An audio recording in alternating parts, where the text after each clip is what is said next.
So welcome to this latest video on 162 Maths, and in this video we'll be going over some past GCSE exam higher questions related to velocity and time graphs. Now as always, I'll include a link that has a copy of the questions that we go through in this video in the description below for you to download and have an attempt at before watching through this video so you can test what your prior knowledge is. And I'll also include a lesson link that goes over this topic in greater detail. Now before we get started working through some past exam questions related to velocity time graphs, let's just have a quick overview over what it is you need to revise. Now in terms of the important aspects of a velocity time graph, it's recognizing that speed is basically very similar to velocity. The only difference is velocity includes a sense of direction as well. So where you can't have negative speed, you can have negative velocity, which basically implies that you're going in a negative direction. So in other words, an opposite direction. So, and also that the gradient of any point on the velocity time graph is equal to acceleration. Now the area under the curve of a velocity time graph represents the distance. And again, these are really important aspects that you need to learn and know when working through questions related to velocity time graphs. Another important aspect is the average speed. Now this is obviously something that gets asked quite a lot with these particular questions. Now the key thing is the average speed is equal to distance divided by time. Now remember that the distance is the area under the curve. So this is the area under the curve. So when you are asked to find the average speed, you first of all need to work out the area of the section that you're wanting to work out the average speed for, and then divide that by how long it takes, which can be read from the horizontal axis. So again, definitely worth making note of that. Another thing is that zero gradient represents constant speed. So where with a distance time graph, a flat surface or horizontal line represents stationary, in a velocity time graph it basically represents constant speed, and any straight line will always represent constant acceleration. Now a curved line basically means a variable acceleration, so basically means that the acceleration is going to be fluctuating, either more decreasing or increasing depending on the direction of the curve. Now for the distance under a curve, split the area into common shapes and don't worry if the curve part don't match up. So for example, what I mean by that is if I wanted to work out the area of this graph here, then what I would do is I would split this up into three sections. So this I would call A, this I would call B, and this I would call C. So for A, that's basically a triangle. So that's going to be base times height divided by 2. For B, that's a rectangle. So it's just going to be length times width. Then for C, what I would do is I would draw a triangle. Let me just get a colour that I've not used. Let's go for, no, we've done red. Let's go for purple. So what I would do is I'd turn that into a triangle. I'd work that area of a triangle out, and as you can see, that will be an overestimate. So just be mindful of that. So if you want to work out the area under a curve, just practice working it. But like I said, there are many questions where we'll be working this in this topic test. Now for other things, for curves, to estimate the acceleration, draw a tangent at the point and find the gradient of the tangent. Now positive gradient equals acceleration and a negative gradient represents deceleration. Now with a velocity time graph, straight lines are actual fact and they're going to be true, whereas curved lines are always going to be estimate, because you're kind of just joining two random points that you know aren't going to be going in a constant deceleration or acceleration.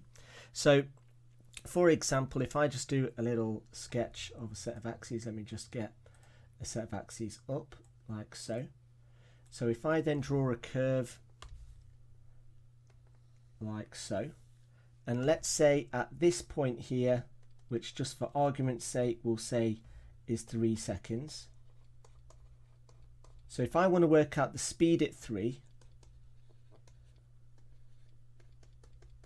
then what I would do is I would draw a tangent at that point. And again, to draw a tangent, just imagine that the curve is like the top of a hill and you're balancing a stick on that particular point. Now again, make sure you got the right direction of that tangent. It needs to be a straight line. So either your line's going to be going upwards or downwards, so in terms of a negative gradient or a positive gradient. And then what you then need to do is then carefully draw a triangle, make a note of the two y values, and that's going to be the height. Then do the same for the base of the triangle, and therefore that the acceleration, or the average acceleration, is going to be the height divided by the base. And again, make sure you choose the right sign. So again, positive if the line's going up, negative if the line is going down. Now, before we get started working through these questions, a little reminder that if you're wanting access to these questions, all you need to do is just simply click on the link in the description. And also there is a lesson that goes over this topic in more detail, and I'll include a link to that in the description as well, in case anything that we go through doesn't make much sense. So looking at question 1, it says the speed time graph shows the first 60 seconds of a car journey. Now again, in this particular question, although we're dealing with velocity time, velocity is the same as speed. It's just that with speed you can't have negative values. So again, same concepts, same sort of attributes in terms of what we discussed, where the gradient is going to be equal to acceleration and the area under the graph is going to represent distance. So again, just be mindful of that. That speed, velocity, same thing. I would treat it as the same, even though technically they're not. So looking at this, the first part says, what is the maximum speed of the car in the first minute of the journey? So we're looking for the highest y ordinate of this car. And as you can see, it's going to be 30 miles an hour, which is why the question's only worth 1 mark. It then says, what is the average acceleration of the car in the first 40 seconds? Give units for your answer. So for this, what we need to do for the first 40 seconds, that's going from 0 to 40 along the time. So if I just highlight this line here, this section, what I need to do is I need to work out the gradient of that line. So what I then do is draw a triangle. Now, where possible, don't count squares. So what you want to do is basically at the top of that triangle it's 30, at the bottom of that triangle it's 0. So the distance between those numbers in orange is 30. Then if I look at the base of that triangle, again I'm not counting any squares. That goes from 0 to 40, so the base of that triangle is going to be 40. So for B, the gradient between 0 and 40 seconds is going to be 30 divided by 40, and that equals 0.75. Now in terms of the units, well, the top represents speed, so that's meters per second. And then we've got 40, which is seconds. So then that's going to be meters per second squared. Then moving on to question 1c, it says, what distance did the car travel during the 60 seconds? So if I go back to my graph here, and let me just draw a line. And what I'm going to do is I want to work out the area under that graph. So here you can see I've got two sections. I've got A and I've got B. So A is here and B is here. So what I need to do is I need to work out the area under those sections. So this is the area. So area A is a triangle, and that's going to be 40 multiplied by 30 divided by 2, and that gives me an answer of 600. Then for area B, that's a rectangle, and that's 20 by 30, and that's also 600. So all that I need to do is just simply add those two values up, in which I get a final answer of 1,200 rather. Then moving on to question 2, it says the speed of a cheetah is measured for 1 minute. During the first 20 seconds, its speed increases at a constant rate of 0 to 15 meters per second. Then it maintains a speed for 15 seconds and then increases its speed at a different constant rate to reach 35 meters per second at 60 seconds. On the grid above, draw the velocity time graph of the cheetah. So let me just zoom out a little bit so we've got all the information and the graph on the screen. So if I just start by labeling each of these 3 stages 1, 2, 3. So looking at stage 1, it says during the first 20 seconds, the speed increases at a constant rate. So constant rate means straight line.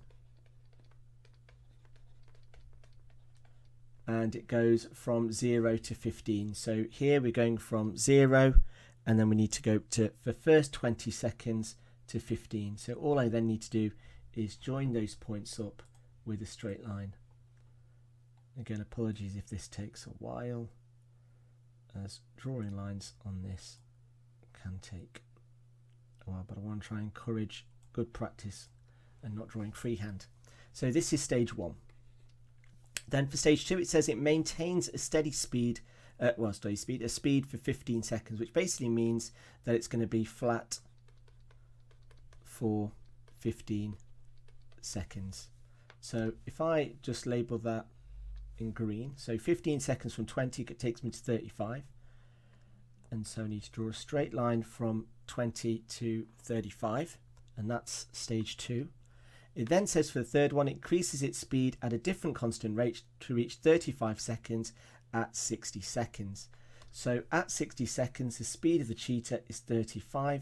So all that's left for me to do is then join the line with the point.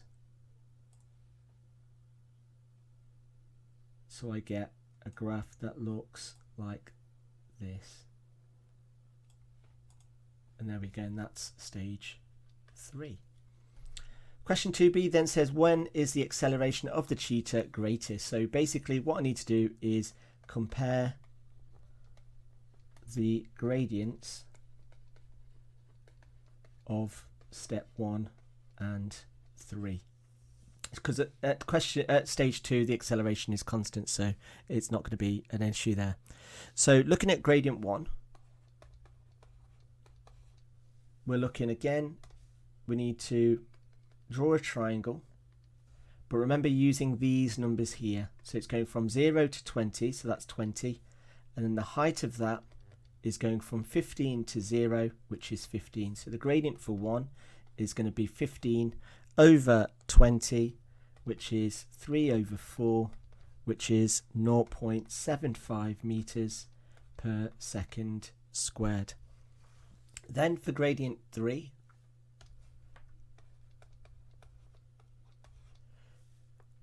I then look at this triangle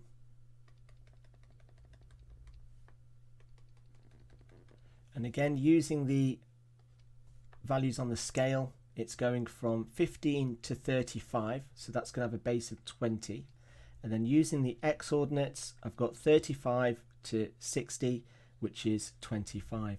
So the gradient for step 3 is going to be 20 over 25, which gives me 4 over 5, which is 0.8 meters per second squared. So then, which is the fastest? Well, which is the bit where it's going to be the cheetah's running the fastest? It's going to be between 35 seconds. Oh, don't know what's happened there. So between 35 seconds to 60 seconds. Or you could say the last part, or the last 25 seconds. Something along those lines would be absolutely fine. It then says for 2C, work out the distance the cheetah covered during the 60 seconds. So what I need to do is I need to work out the area of under the graph that I've drawn. So if I just get rid of these sections, I don't know why I've got rid of that one because I kind of need it. So if I just chop this section up into 3 sections, and here I've got A, B and C. So for C I'll do this over here. So the total area, so we've got area A, which is a triangle, so that's going to be the base is 15 times 20 divided by 2, and that gives me an area of 150. Then we work out area B, which is a rectangle or a square. So here we've got a base of 15 and we've got a height of 15. So that's going to be 225. And then area C, which is a trapezium. So here, so if I just write trapezium, then we're looking at A being this value here, so that's 15. plus 60 multiplied by the height, which is 25, divided by 2. And if I type that all in and work it out, I get an answer of 625. So all that's left for me to do is just simply add those three numbers together. So the total distance is going to equal 150 plus 225 plus 625, which gives me an answer of 1,000 meters. Or you can write it in kilometers. It's entirely up to you, whichever you prefer. Now moving on to question 3, it says Paul goes for a cycle ride. Here is a speed time graph for the first part of the ride. It says the total distance of the ride is 25 kilometers. How far does Paul have left to cycle? And it says you must show your working out. Now this is really sneaky and something that a lot of students would have forgot to do and get this question wrong, and that is because they forget to look at the units. Now as you can see, the speed is in kilometers per hour, so that means that our time needs to be in hours before we do any form of calculating. Now as you can see that on the horizontal axis the time is given in minutes, so the first thing I need to do is to convert the time into hours. So here 30 meters is 30 meters, 30 minutes is going to be 0.5, 60 is going to be 1, and 90 is going to be 1.5. So that means that every little box is going to be 0.25.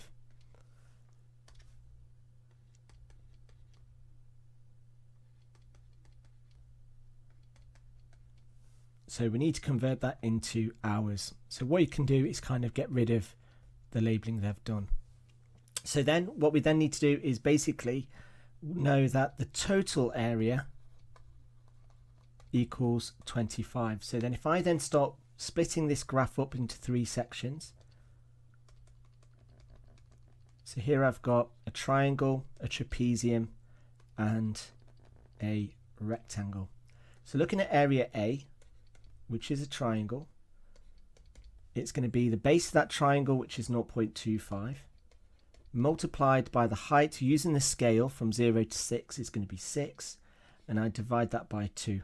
And that gives me an answer of 0.75. Then working out area B, which is a trapezium. So here my A value is going to be 6, my B value is going to be 10, and the height is going to go from 1.25 to 0.25, and that's going to be 1, divided by 2. So then if I type that onto my calculator, get an answer of 8. And then working out area C, which is a rectangle, and that's got a width of, and that's going to be 1.75, so that's going to have a difference of 1.75 minus 1.25, so that's 0.5, multiplied by the height, which is 10, and that's going to give me an answer of 5. So the total distance travelled, or cycled I should say, is going to be 0.75 plus 8 plus 5, which gives me an answer of 13.75 meters. So then the distance left, or distance remaining, is going to be 25 minus 13.75, which gives me a final answer of 11.25, and that's kilometers. And sorry, this should be kilometers. And there we go. Moving on to question 4, it says the speed time graph shows 20 seconds of a car journey. Harry wants to estimate the distance the car travels in this time. He uses a triangle and a trapezium as shown to estimate the area under the graph. Complete Harry's method to estimate the distance the car travels.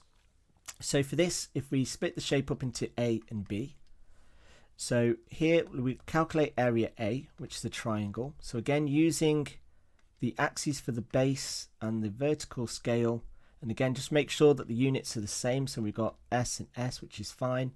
So the height of that triangle is 40, the base is 20, and we're dividing that by 2, so that gives me an answer of 400.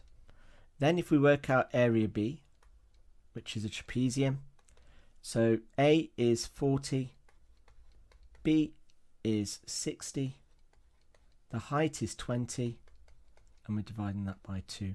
And that gives us an answer of 1000.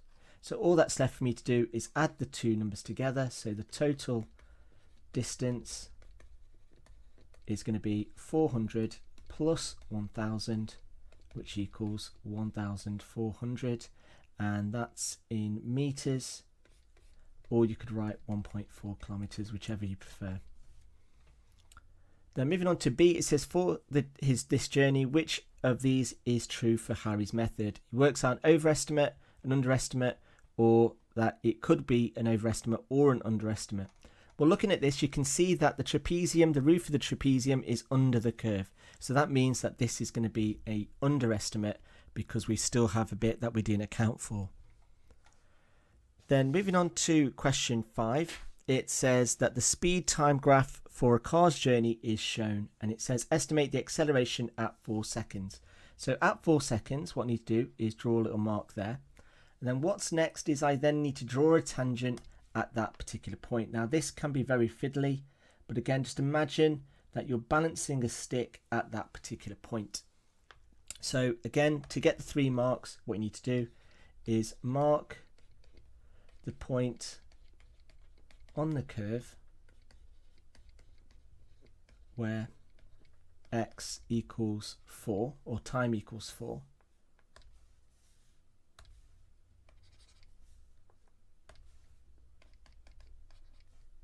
Then draw a tangent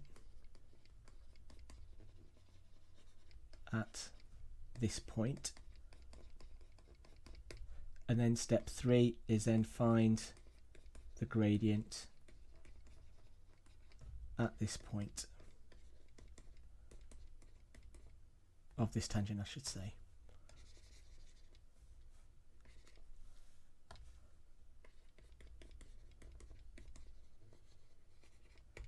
And again, just be mindful of the sign. Remember the sign. So this has got positive gradient. So what I need to do is just find the gradient of that line. So again, draw your triangle and then try and use the point. So here I've got 6 and I make that out to be around about, what, 8.4. And then the base is going from, I would say, well, it's going up in 0.4. So I would say 2.8, and that's going to be 5.6. So then looking at the gradient then, using these numbers, so the difference between those two is 2.4. The distance between these two is 2.8. So I'm going for 2.4 divided by 2.8, and that gives me an answer of, and again just typing it into the calculator, of 0.857 blah blah blah. Now personally speaking, in the mark scheme they don't give them, there's no numerical answer given for this particular question. To get the 3 marks, what you need to have done is done these 3 things. So you get 1 mark for drawing a mark at 0.4, where t equals 4 on the curve, draw a tangent, and then working out the gradient of that tangent, which is what I've done here. Now typically, would you get a mark for just marking the point? Probably not. So I would say you get 1 mark for this, 1 mark for this, and then 1 mark for your answer, including the sign, which is positive. Then if you want to put units on there, we're looking at meters per second squared, but I think they've got the units written in the answer box anyway. Moving on to question 5b, it says estimate the average speed of the car for the journey. Now remember that speed is equal to distance divided by time, and remember we're looking for the average speed. So what we need to do is we need to work out the total distance. So find the total distance, and then the time is basically from 0 to 24, so that's going to be 24 seconds. So what I need to do is I need to find that total distance. So again, splitting this graph up into 3 sections. So here I've got A, and here I've got B, and here I've got C. Now as you can see, A is a bit of a curve, so it's a bit like a semicircle. Now you could treat it as a quarter circle. That's entirely up to you. That's one option you could go for. Or what you could do is draw a straight line and turn it into a triangle. So for A, you could either turn it into a quarter circle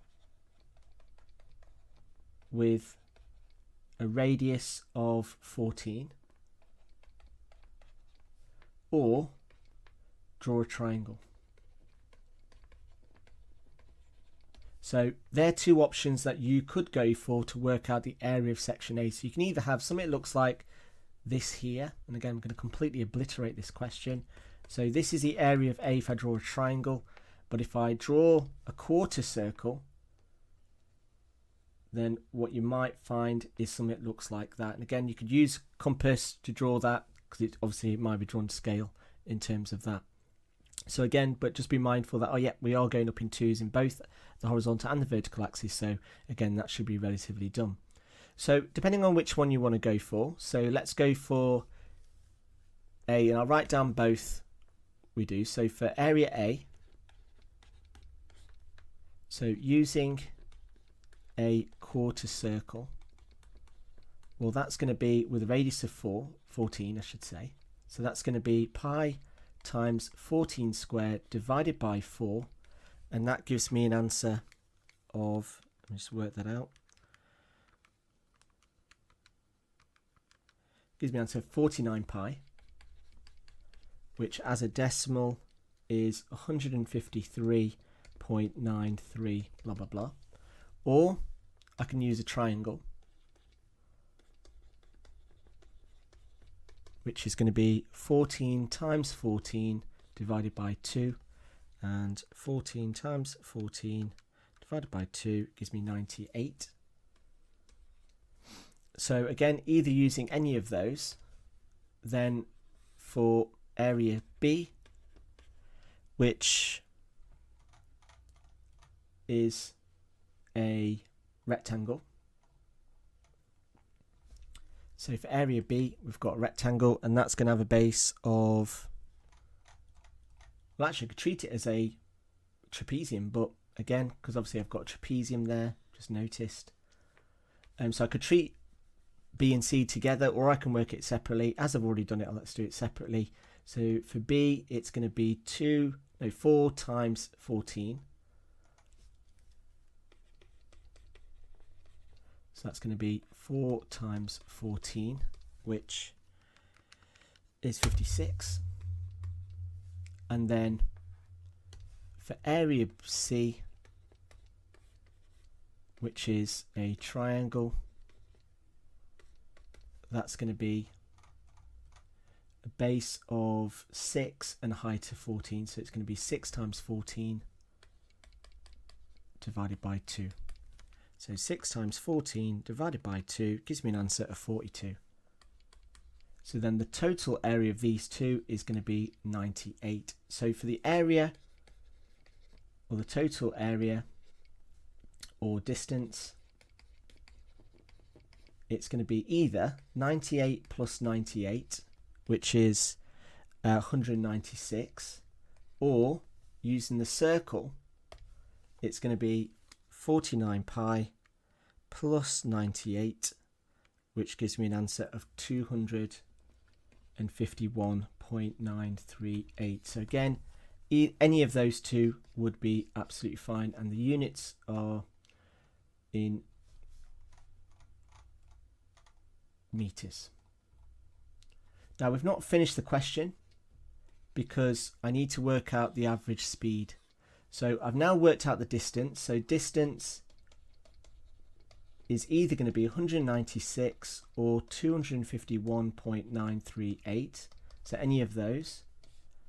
I know that time is 24. So either I'm going to have 96 divided by 24, or I'm going to have 251.938 over 24.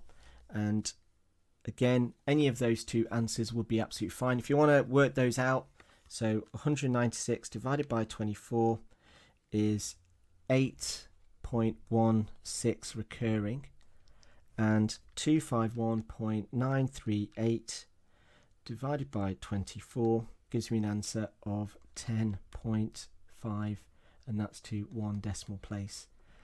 So any of those two answers would be absolutely fine. Then for 5C, we just need to evaluate your answer for part B and say worth 1 mark.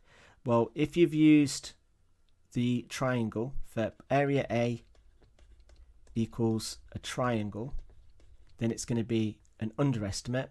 And if you have used a circle or quarter circle, then it's going to be an overestimate. So again, depending on which one you see, that's one you need to go for. But again, it's just a case of, now it's very difficult to see whether that is an actual perfect quarter circle. So again, it might, if you have used a circle, you may tick exact, but it's very difficult for me to do that accurately on the screen. Actually, let me see if I can try and see whether that circle is actually a circle.